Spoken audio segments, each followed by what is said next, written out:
서지수는 이메일 제목을 본 순간 뭔가 잘못됐다는 것을 직감했다. 대표님 미팅 10일 30 AM 필참. 아무런 설명도 참석자 명단도 없었다. 오직 그녀의 이름, 시간, 그리고 그녀의 상사이자 살아있는 기업 용어 자판기이며 걸어다니는 중년의 위기 그 자체인 김 부장이 참조 CC 되어 있다는 불편한 사실뿐이었다. 그녀는 두렵지 않았다. 두려움을 느끼는 성격이 아니었다.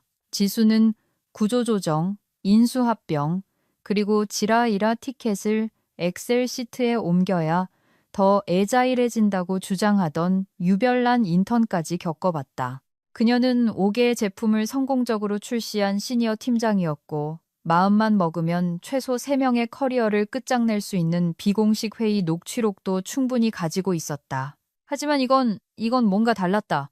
대표이사실은 강력한 힘을 과시하기 위해 설계된 비싼 방에서만 느낄 수 있는 소독약 냄새가 날 듯 차갑고 과장된 긴장감으로 가득했다. 지수는 유리 책상 건너편에 앉아 두 손을 무릎 위에 올렸다. 김 부장은 이미 와서 무언가에 당첨된 사람처럼 희죽거리고 있었다. 한때 구조조정을 분재가지치기에 비유했던 50대 재벌 2세 출신 대표가 입을 열었다. 서 팀장, 프로젝트 불사조에서 보여준 성과는 정말 대단했소. 기대를 뛰어넘는 성과를 냈고 팀에 영감을 주었지. 솔직히 말해 서 팀장 같은 리더가 우리를 새로운 영역으로 이끌어야 한다고 생각하오. 지수는 눈을 깜빡였다. 이 건물에서 칭찬은 항상 해고 통지서나 등 뒤에 꽂힐 칼과 함께 왔다. 그래서 우리는 서 팀장을 프로젝트 나이팅게일의 리더로 승진시키기로 결정했소. 아주 민감한 프로젝트요. 고도의 혁신, 높은 신뢰가 필요하고 매우 미래지향적이지. 김 부장이 그 느끼한 미소를 지으며 몸을 앞으로 숙였다. 저희가 직접 서 팀장님을 낙점했습니다. 이건 커리어에 다시 없을 기회입니다. 그녀는 그들의 속셈을 파악하려 애쓰면서도 프로다운 미소를 지으며 고개를 끄덕였다. 나이팅게일, 들어본 적 없는 이름이었다. 개발 브리핑도 전략 보고서도 분기별 로드맵 회의에서도 언급된 적이 없었다. 그럼에도 마음 한구석에서는 이 말을 믿고 싶었고 자부심을 느끼고 싶었다. 어쩌면 드디어 자신이 이뤄낸 성과를 인정받는 것일지도 모른다. 어쩌면 진짜일지도. 그녀는 복도를 따라 새로운 사무실로 안내받았다. 그곳은 건물이 그 존재 자체를 잊어버렸다는 사실을 숨기기 위해 겨우 페인트 칠만 다시 한 사용되지 않는 층에 있는 창고나 다름없는 공간이었다. 그리고 결정타가 날아왔다. 그녀의 사원증이 예전 사무실이 있던 층에서 더 이상 작동하지 않았다. 아침 스탠드업 미팅에 잠시 들르려다 외부 계약직 직원처럼 출입이 막혔을 때 그 사실을 알게 됐다. 보안 조치인가요? 그녀가 안내 데스크에 묻자 직원은 어깨를 으쓱했다. 이제 프로젝트 나이팅게일 접근 권한만 있으세요? 죄송합니다. 그렇군. 창고에서 파워포인트를 만드는데 국가 기밀 수준의 보안이 필요하다는 거겠지. 그제야 모든 것이 이해됐다. 이건 승진이 아니었다. 이건 고립이었다. 실제 영향력으로부터는 멀리 떨어져 있지만 해고는 아닌 구석에 처박아 두는 것. 재능 있는 직원을 정면으로 상대할 배짱이 없는 소심한 리더들이나 쓰는 수법이었다. 김 부장은 그녀와의 경쟁을 원치 않았다. 그는 그녀를 가둬두고 싶었던 것이다. 자, 여기서 잠시 이 지긋지긋한 회사 이야기에서 벗어나 보죠.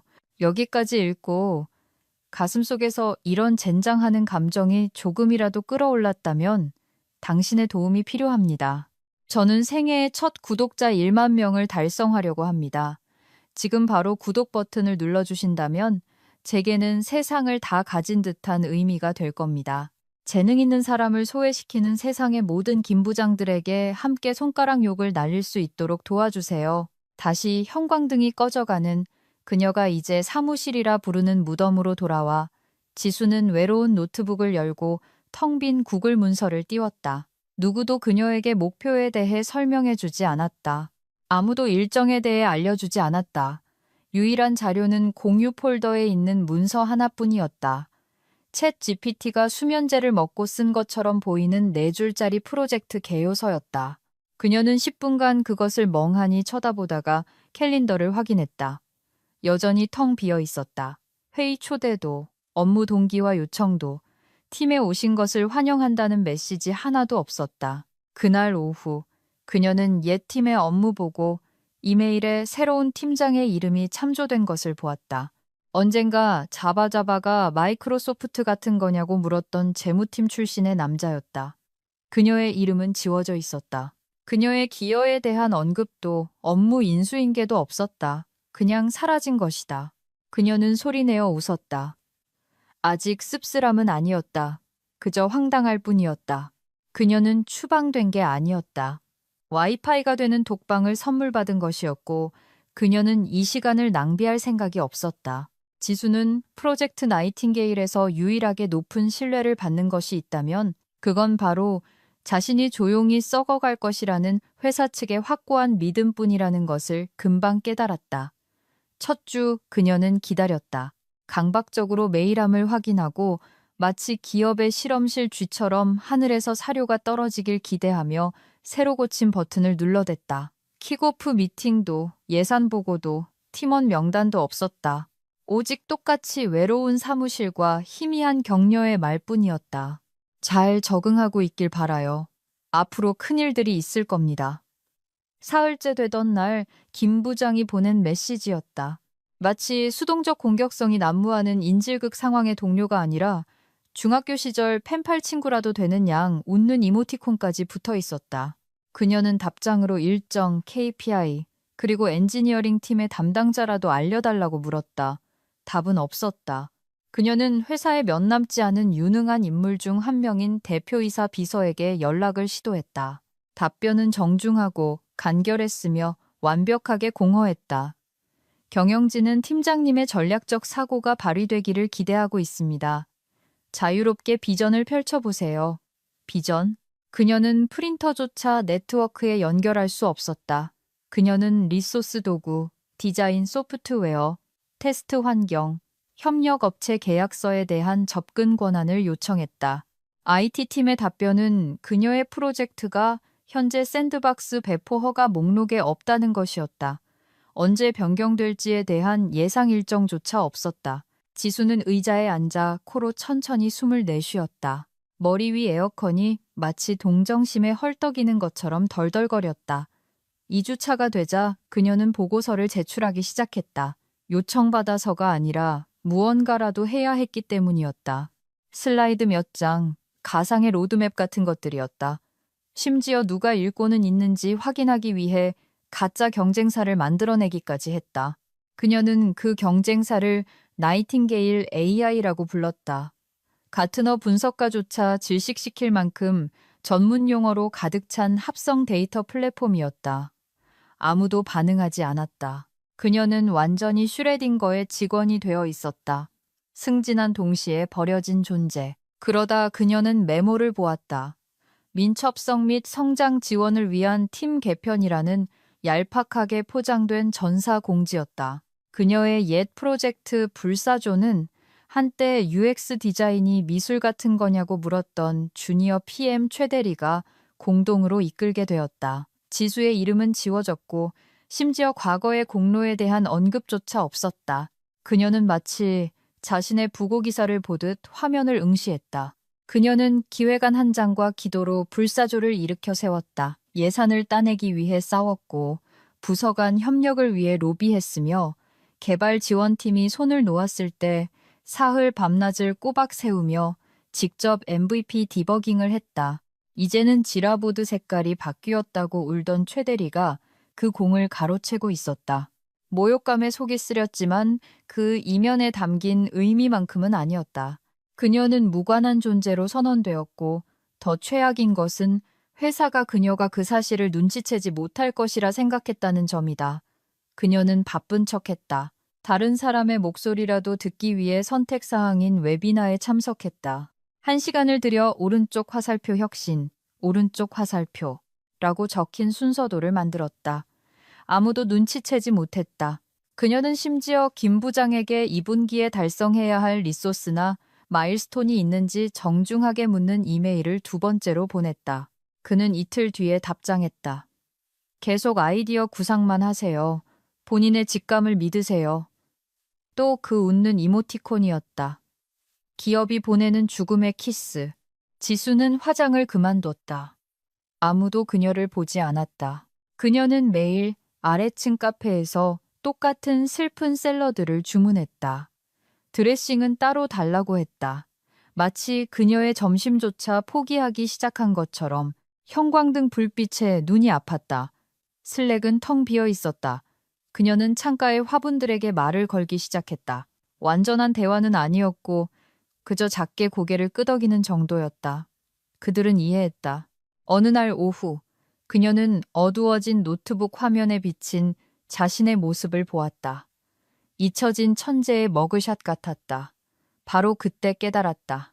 그들은 그녀가 무능해서 소외시킨 게 아니었다. 그들은 그녀가 위험해서 소외시킨 것이었다. 그녀는 너무 많은 아이디어를 가졌고 너무 독립적이었으며 너무 많은 사람들이 그녀를 존경했다. 그것이 김 부장을 불안하게 했다. 그것이 회사를 불편하게 했다. 그래서 그들은 그녀를 해고하지 않았다. 비단으로 된 세 장에 가두고 문을 잠근 뒤 넌 운이 좋은 거야 라고 속삭였다. 그녀는 다시 웃었다. 이번에는 이를 드러내고 웃었다. 좋아. 앉아있으라고? 앉아있겠다.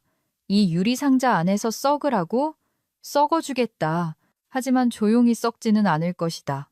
아무도 보고 있지 않다면 더 나은 무언가를 만드는 그녀를 막을 수 있는 사람도 없으니까. 그리고 그녀에게는 시간이 아주 많았다. 시작은 그녀가 읽어서는 안 될 포럼의 한 게시물이었다. 형편없는 닉네임과 더 형편없는 문법을 구사하는 까칠한 사용자들로 가득한 별 볼 일 없는 커뮤니티 사이트였다. 하지만 그들은 정직했다. 잔인할 정도로 영광스러울 만큼 정직했다. 지수는 미쳐버리지 않고 시간을 때울 방법을 찾다가 오래된 고객 지원 티켓 보관소 깊숙한 곳에 묻혀있던 그 링크를 발견했다. 게시물은 개발자구 17이라는 사용자가 쓴 것이었다. 사용량 리포트 하나 뽑으려고 빌어먹을 메뉴를 5번이나 클릭해야 한다면 다음번엔 노트북을 차도로 던져버릴 거다. 지수의 회사에는 자기네 제품을 실제로 쓰는 사람이 아무도 없나? 그녀는 웃음을 터뜨리고는 계속 읽었다. 600개가 넘는 댓글이 모두 같은 내용을 되풀이하고 있었다. 표현은 달랐지만 감정은 같았다. 리포팅 시스템은 그야말로 지옥이었다. 결정적인 사실은 그녀가 정확히 3년 전에 바로 그 문제를 제기했다는 것이었다. UI 간소화에 대한 슬라이드 보고서까지 작성했다. 김 부장은 그건 우선순위가 아니며 더 큰 물고기를 잡아야 한다고 말했다. 글쎄, 보아하니 그 물고기는 아직도 불판 위에서 있고 있고 고객들은 흙을 퍼먹고 있는 셈이었다. 그녀가 깨닫기도 전에 씨앗은 심어졌다. 사업 계획이나 거창한 계획이 아니었다. 그저 문제였다. 그녀의 회사가 단 한 번의 스프린트로 해결할 수 있었음에도 불구하고 신경 쓰지 않아 수년간 사용자들을 괴롭혔던 문제. 지수는 의자에 등을 기대고 그 아이디어가 자리 잡도록 내버려 두었다. 만약 누군가 가벼운 앱을 만든다면 어떨까?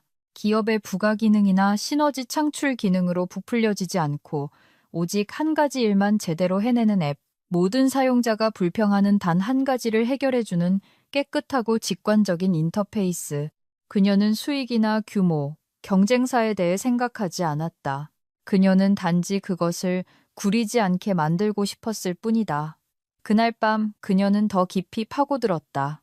와인 한 잔을 따르고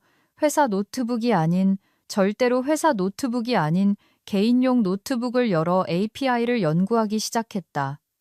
대부분의 데이터 구조는 공개되어 있었다. 심지어 SDK의 절반은 오픈소스였다.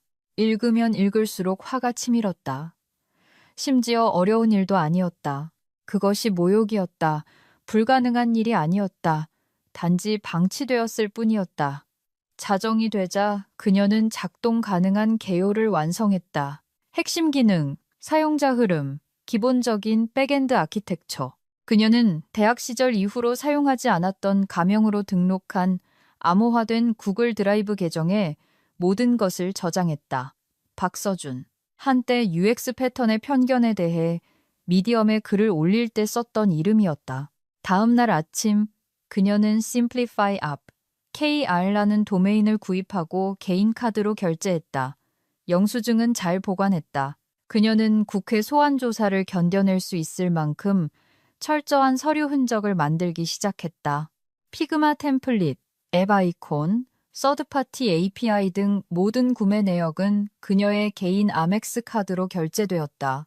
그녀는 스크린샷을 찍고 이메일을 보관했으며 각 작업 세션 후에는 날짜, 시간, 그리고 회사 VPN이 아닌 개인 와이파이를 사용하고 있다는 사실을 언급하며 음성 메모까지 녹음했다. 단순한 편집증이 아니었다. 자기 방어였다. 그녀는 법무팀이 IP 소유권 냄새를 맡았을 때 어떤 짓을 할 수 있는지 봐왔다. 퇴근 후 사이드 프로젝트를 만들었던 한 개발자가 단 한 번 회사 노트북으로 기터브 스레드를 확인했다는 이유로 모든 것을 빼앗기는 것을 목격했다. 그녀는 달랐다. 그녀는 이 광대들에게 단 1인치의 틈도 주지 않을 작정이었다. 사무실에서는 정해진 역할을 수행했다. 여전히 정시에 출근했고 비즈니스 캐주얼을 입었으며 겉모습을 유지하기 위해 가끔 의미 없는 줌 미팅에 참여했다. 하지만 밤이 되면 그녀의 진짜 일이 시작되었다. 그녀는 회사를 불태우려던 것이 아니었다. 아직은. 하지만 성냥불은 이미 켜졌고 그녀는 벌써 연기 냄새를 맡을 수 있었다. 지수는 더 이상 단어로 꿈을 꾸지 않았다. 그녀의 뇌는 이제 파이썬 코드 조각, 에러 로그, UI 프레임으로 맥동했다. 낮과 밤은 커피 가루에 물이 스며들듯 섞여 들어갔다. 쓰고 어둡고 카페인으로 가득했다. 낮에는 가면을 썼다.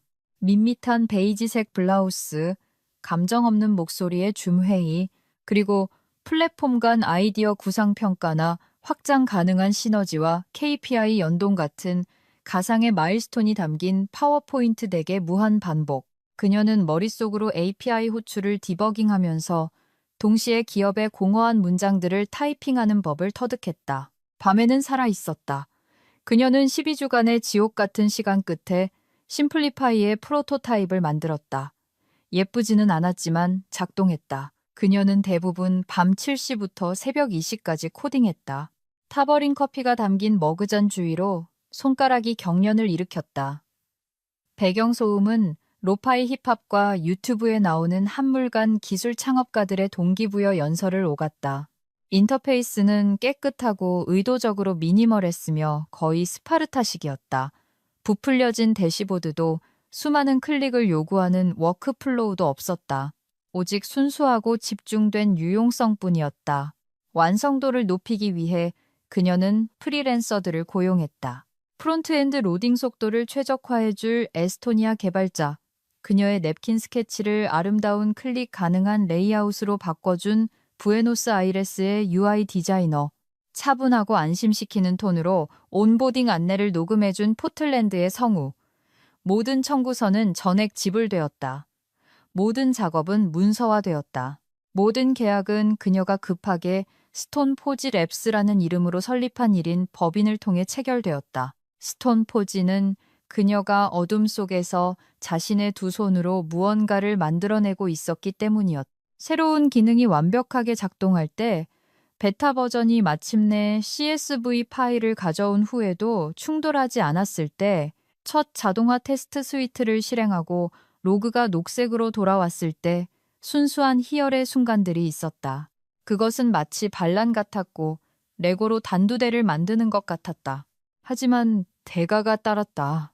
사촌의 생일을 잊었고 가장 친한 친구와의 브런치 약속 시간에 잠들어 버렸으며 어느 날 아침에는 머리가 깨질 듯한 편두통에 시달리면서도 레드불을 성물처럼 꽉 쥐고 사무실로 향했다. 그녀의 눈가는 피로로 검게 물들었고 손마디는 타이핑으로 뻣뻣했다.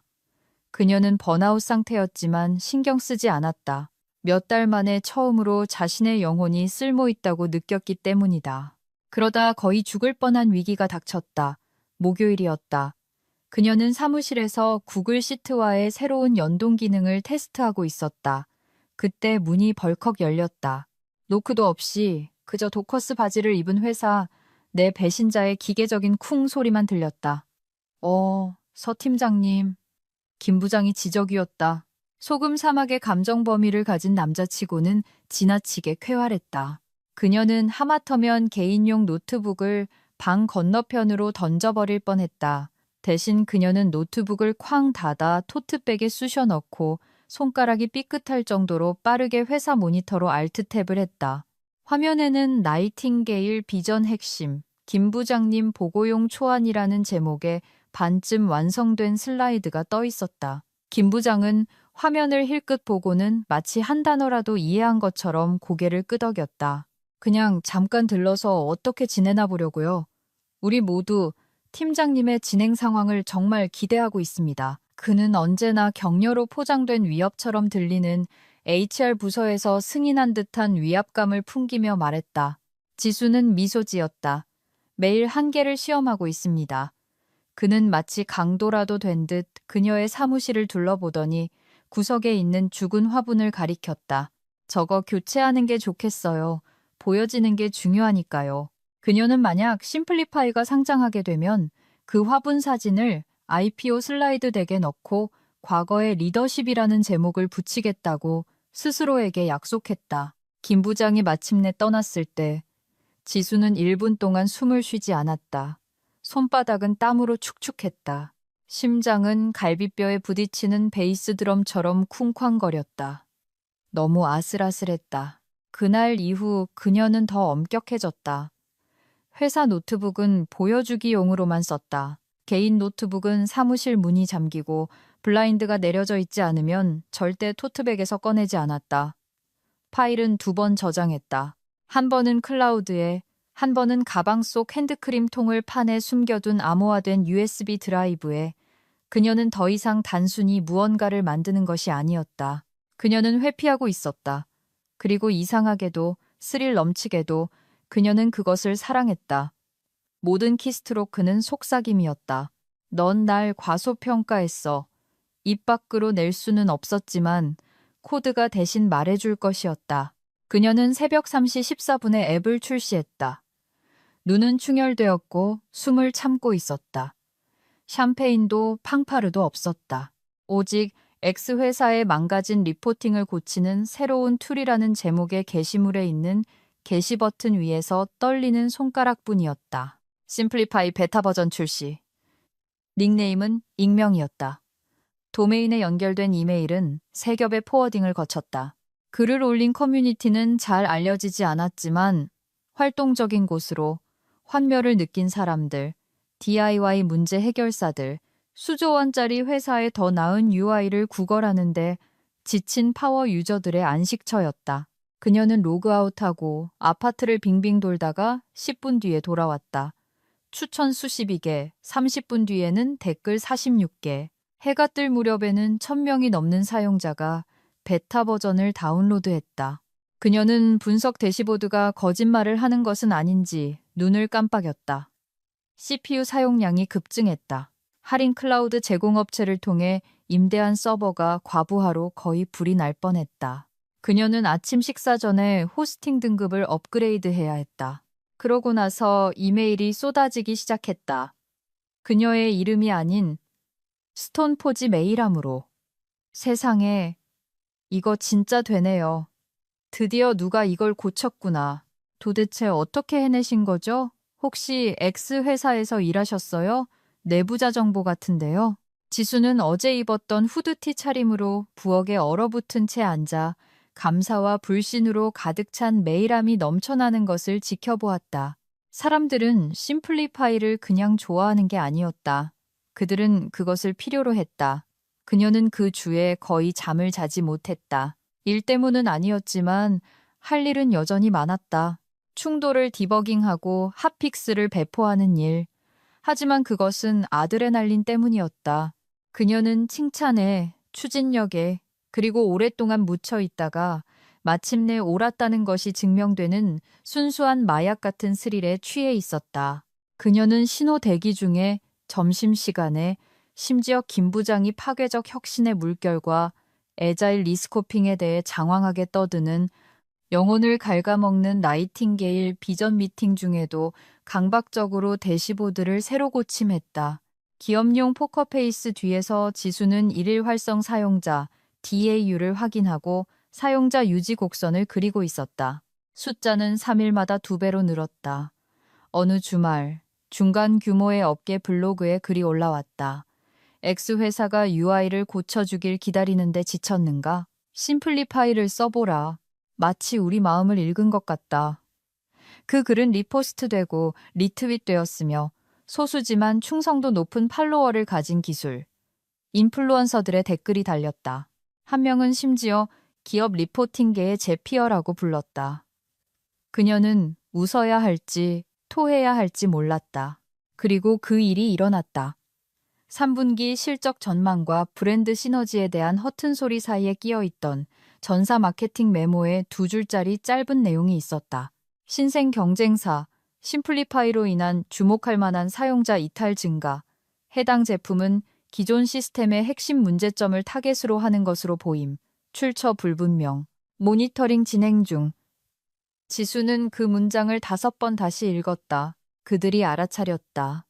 그들은 그것이 그녀라는 것을 전혀 몰랐지만 심플리파이가 실제 한다는 것을 알았다. 그녀의 손이 떨렸지만 두려움 때문은 아니었다. 확신 때문이었다. 그녀는 더 이상 원한을 품은 불만 많은 직원이 아니었다. 그녀는 위협이었다. 조용한 위협, 그들의 시스템 속 유령이었고 그녀를 소외시켰던 제국은 이제 막 첫 번째 진동을 느낀 것이었다. 모든 것이 터진 것은 화요일이었다. 지수는 이제 희극의 극장이 되어버린 주간 나이팅게일 미팅에서 김 부장이 장광설을 늘어놓는 것을 반쯤 듣고 있었다. 오늘의 주제는 나이팅게일을 데이터 스토리텔링 이니셔티브로 전환해야 하는지에 대한 것이었는데 그게 도대체 무슨 의미인지는 알 수 없었다. 그녀가 책상 밑에서 몰래 휴대폰을 스크롤하고 있을 때 알림이 휘발유에 담근 크리스마스 트리처럼 불타올랐다. 유튜브 알림이었다. 그녀가 팔로우하는 기술 인플루언서 렉스바이트.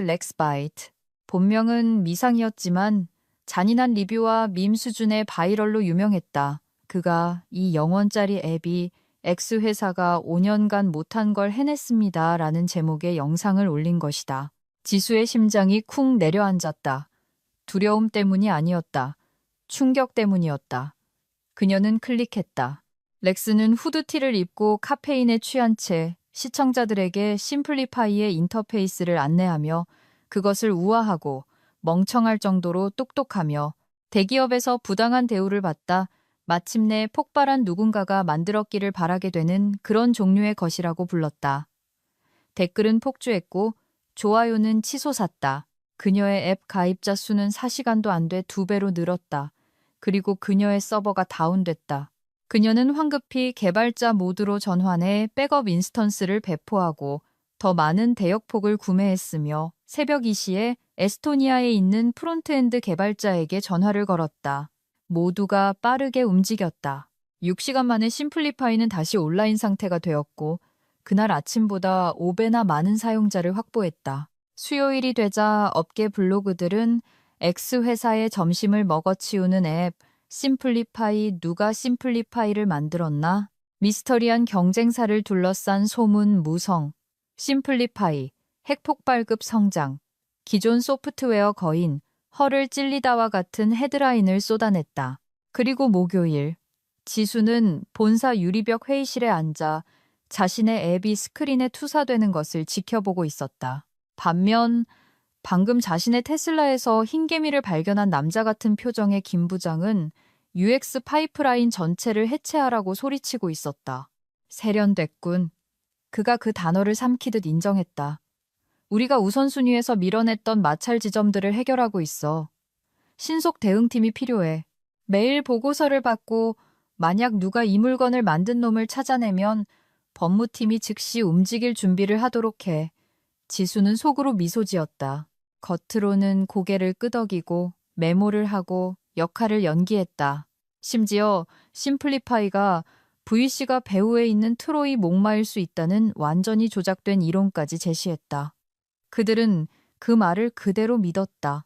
그녀는 한 주니어 분석가가 심플리파이와 자사 제품을 비교하는 경쟁사 벤치마킹 슬라이드를 어설프게 발표하는 것을 지켜보았다. 분석가는 심플리파이의 인터페이스가 마치 실제로 리포팅 툴을 사용하는 사람이 디자인한 것 같다고 언급했다.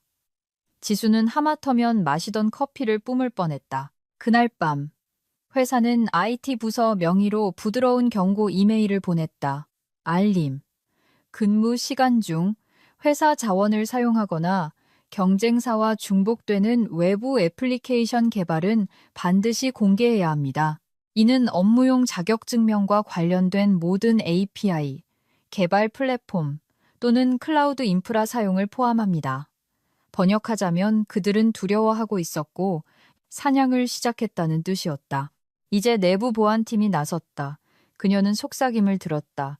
직원들을 감시하고 회사 지급기기에 대해 조용히 코드 감사를 실행하고 심지어 한 주니어 개발자는 GitHub 저장소 이름에 리포팅이라는 단어가 들어갔다는 이유만으로 계정이 동결되기도 했다. 지수는 깨끗했다. 강박적일 정도로. 그녀의 흔적은 그럴듯한 부인과 암호화된 타임스탬프의 여러 겹으로 덮여 있었다. 하지만 압박감은 커지고 있었다. 그녀는 더 이상 유령이 아니었다. 그녀는 환상통처럼 그들이 느낄 수는 있지만 정체를 알 수 없는 한때 권력이 있던 자리에서 꿈틀거리는 무언가였다. 아이러니하게도 그들은 그녀의 목소리를 잠재우기 위해 그녀를 고립시켰다. 이제 그들은 시도해도 그녀를 침묵시킬 수 없었다. 그녀는 회의실에서 공포가 벽지 뒤에 곰팡이처럼 피어나는 것을 조용히 지켜보았다. 사냥감이 사냥꾼이 되었고 그들은 아직도 그녀의 이름을 몰랐다. 그들은 금요일에 그녀를 찾아냈다. 참으로 적절했다. 기업 암살은 항상 주말 전에 일어나는 것 같았다.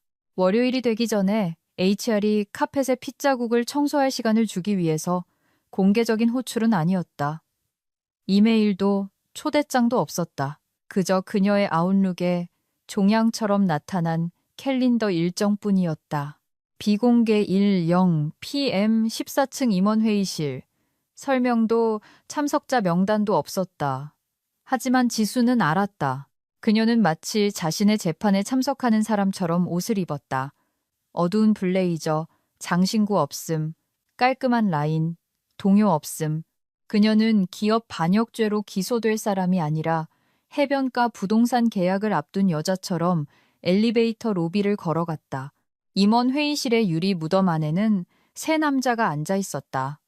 대표이사, 법무팀장, 그리고 방금 자신의 펠로톤 구독이 취소되었다는 통보를 받은 듯한 표정의 김 부장. 대표이사가 헛기침을 했다. 서 팀장 와줘서 고맙소. 이건 인정하건대 좀 민감한 대화요. 그녀는 아무 말도 하지 않고 그저 앉았다. 그들이 침묵 속에서 안절부절 못하게 내버려 두었다. 법무팀장이 끼어들었다.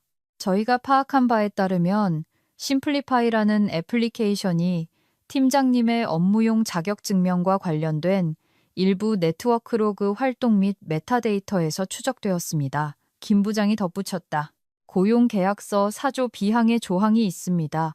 지적 재산권, 고용 기간 동안 개발된 모든 것은 만약 우리 시장과 겹친다면 회사 소유권에 해당될 수 있습니다. 지수는 외과 의사처럼 침착하게 토트백에 손을 넣어 두꺼운 마닐라 봉투를 테이블 위에 올려놓았다. 영수증, 스크린샷, 이메일 체인, 타임스탬프, 클라우드 접속 로그, 모든 프리랜서 계약서, 그녀의 일인 법인과 관련된 모든 소프트웨어 라이선스, 그녀의 카드로 지불된 모든 비용이 법의학적 정밀도로 기록되어 있었다. 여러분, 그녀의 목소리는 휘발유 위에 덮인 얼음처럼 매끄러웠다. 이럴 줄 알았습니다. 거기에는 계약자들의 공증된 진술서, 위치 추적 개발 로그, 그리고 회사 자산과 개인 자원의 완전한 분리 증거가 들어있을 겁니다. 김 부장은 창백해졌다. 대표이사는 서류 한 장을 집어들고 몇 페이지를 넘기더니 자신이 잡고 있는 밧줄이 올가미가 아니라 자기 목을 감싸고 있는 올가미에 연결되어 있다는 것을 깨달은 사람처럼 인상을 썼다. 지수는 기다리지 않았다. 그녀는 두 번째 서류를 꺼내 테이블 건너편으로 밀었다. 제 사직서입니다. 즉시 효력이 발생합니다. 서명했고 날짜도 적었고 참고로 집에서 인쇄해 왔습니다. 법무팀장이 중재에 대한 무언가를 말하려 입을 열었지만 그녀가 그의 말을 잘랐다. 당신들은 날 소외시켰고 고립시켰으며 제가 사라지기를 바라며 허울 좋은 칭찬 아래 저를 묻어버렸죠. 하지만 당신들이 실제로 제게 준 것은 시간이었습니다. 그리고 그 시간 동안 저는 이 회사가 5년 동안 건드린 그 어떤 것보다 더 나은 것을 만들었습니다. 그녀의 시선이 김 부장에게 향했다. 당신은 나를 사라지게 하려 했죠. 대신 당신은 나를 위험하게 만들었습니다. 대표이사가 입을 열었다. 목소리가 굳어 있었다. 이것이 회사의 어떤 의미인지 이해하고 있소? 노출, 회사의 이미지 같은 것들. 그녀는 미소 지었다. 무슨 의미인지 정확히 이해하고 있습니다. 그녀는 일어서서 가방을 챙겨 문으로 걸어갔다. 과장된 행동도 마지막으로 돌아보는 일도 없었다. 주머니 속에서 진동하는 휴대폰뿐이었다. 엘리베이터에 타자마자 확인했다. 목표 달성, 활성 사용자 5123명. 축하합니다. 이제 그녀의 앱은 회사의 주력 제품보다 더 많은 사용자를 보유하게 되었다. 그녀는 휴대폰을 다시 가방에 넣고 엘리베이터에 올라탔다. 그리고 문이 등 뒤로 닫히는 순간 그녀는 미소 짓지 않았다. 숨을 내쉬었다. 새 장문이 열렸고 그녀는 그냥 걸어 나오는 것이 아니었다. 그녀는 열쇠를 가지고 걸어 나오고 있었다. 지수가 리스본에서 투자 라운드를 마무리 지었을 때 비가 내리고 있었다. 폭풍우가 아니라 거리를 반짝이게 하고 몇 달 만에 처음으로 뇌의 속도를 늦춰주는 부드럽고 꾸준한 이슬비였다. 그녀는 카페 야외에 앉아 노트북을 펼쳐놓고 바나나과 다크 초콜릿 맛이 나는 에스프레소를 마시며 심플리파이의 150억 원 시드 라운드를 마감하는 최종 서류에 서명했다. 이사회도 김 부장도 가치 생태계에 대한 슬라이드 덱도 없었다. 오직 그녀와 그녀의 비전, 그리고 어리석은 질문을 하지 않을 만큼 똑똑한 투자자들 뿐이었다. 그녀는 더 이상 화장을 하지 않았다. 그럴 필요가 없었다. 그녀의 얼굴에는 당신을 죽일 뻔했지만 그러지 못하고 오히려 당신을 강하게 만든 무언가에서 살아남은 후에만 얻을 수 있는 그런 빛이 서려 있었다. 심플리파이는 활성 사용자 700만 명을 돌파했다. 이제는 기업 고객들을 유치하고 있었다. 옛 회사의 부서 전체가 배를 갈아타고 있었다. 그들 중 일부는 직접 연락해와서 새로운 기능의 베타 테스트, 통합 기능 구축, 전도사 역할을 자처했다. 그녀는 그들 중 몇몇에게 일자리를 주었다. 동정심에서가 아니라 기억 때문이었다. 그들은 추방당하기 전에 그녀가 어떤 가치를 지녔는지 기억했다. 그녀의 휴대폰이 웅웅거렸다. 익숙한 번호였다. 옛 팀의 PM이었던 최대리. 듬직하고 조용한 반항아였다. 오늘 긴급 타운홀 미팅 있었어요. 완전 난장판이었습니다. 대표님이 시장 변화에 대처하는 법에 대해 이야기하려는데 맹세코 목이 메어서 눈물을 글썽이더라고요. 팀장님은 여기서 전설입니다. 아, 그리고 김 부장은 해고됐어요. 오늘 아침에 사원증이 안 먹혔대요. 로비에서 핵폭탄처럼 터졌다고 하더라고요. 지수는 한동안 화면을 응시했다. 정확히 미소 짓는 것은 아니었고 그저 상황을 흡수하고 있었다. 그녀는 대리석 로비를 상상했다. 얼굴이 벌개진 김 부장이 마치 사원증이 자기에게 돈이라도 빚진 것처럼 스캐너에 쾅쾅 내리치는 모습. 전 직원 앞에서 왜 자신들의 시장 점유율이 쓰레기통에서 피어오르는 연기처럼 사라졌는지 설명하려 애쓰는 대표이사의 모습. 그녀는 인턴들, 엔지니어들, 분석가들이 모두 지켜보고 모두 알고 있는 모습을 상상했다. 그녀가 해낸 일이었다. 그리고 그녀에게는 박수가 필요 없었다. 그 메아리만으로도 충분했다. 그녀는 답장했다. 팀원들에게 고맙다고 전해주고 그 스토리텔링 이니셔티브 잘 해보라고 행운을 빌어줘요. 최 대리는 우는 웃음 이모티콘과 함께 누군가 10만 원짜리 지폐로 시가에 불을 붙이는 GIF를 보냈다. 지수는 휴대폰을 닫고 다시 노트북을 열었다. 예정된 회의도 있었고 기획해야 할 기능도 있었다. 그녀는 교육자들을 위한 무료 버전을 만들기 위해 한 비영리 단체와 논의 중이었다. 방금 10번째 엔지니어를 고용했다.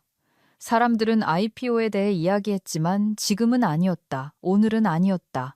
오늘은 비와 에스프레소를 위한 날이었고 마침내 가치 있는 무언가를 만들도록 홀로 남겨진 날이었다. 더 이상 창고는 없었다. 더 이상 침묵도 없었다.